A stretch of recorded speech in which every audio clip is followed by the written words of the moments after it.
Pro život v poušti jsou zvláště dobře připraveni ještěři. Na tomto místě je jich ale tolik, až přechází zrak.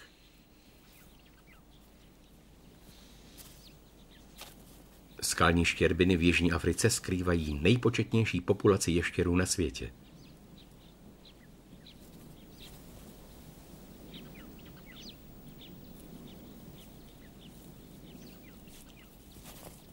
Jejich název plochoještěr je opravdu výstižný. Samci vystavují mnohobarevné břicho na odiv proto, aby oznámili případným sokům nárok na své teritorium. Teď už to všichni vědí, takže je čas vydat se hledat nějakou potravu. Hned jak se zvýší okolní teplota, ještěři vylézají ze svých úkrytů ve skalách a vydávají se dolů ke dnu rokliny. Cílem jejich cesty je místní říčka. Na jejím břehu žádnou potravu nenajdete, pouštní řeka své tajemství skrývá jinde.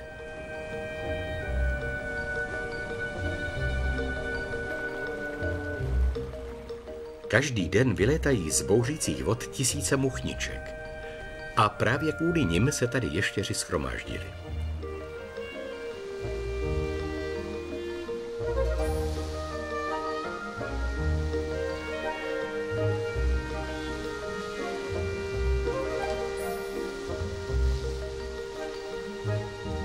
Muchničky nikdy nepřistávají.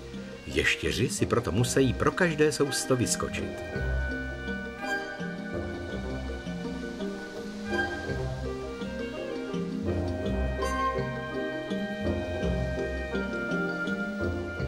Za jediný den dokáží drobní šupinatí akrobati ulovit okolo 50 muchniček.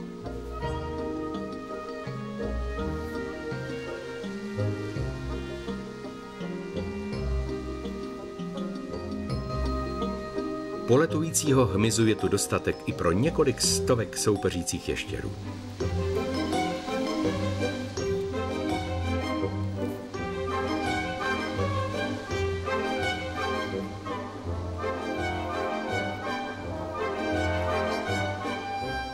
Nikde jinde nedosahují populace plochoještěrů tak velkých počtů jako zde u pouštních říček. Nezvyklá hojnost jednoho živočišného druhu vede k přemnožení druhého.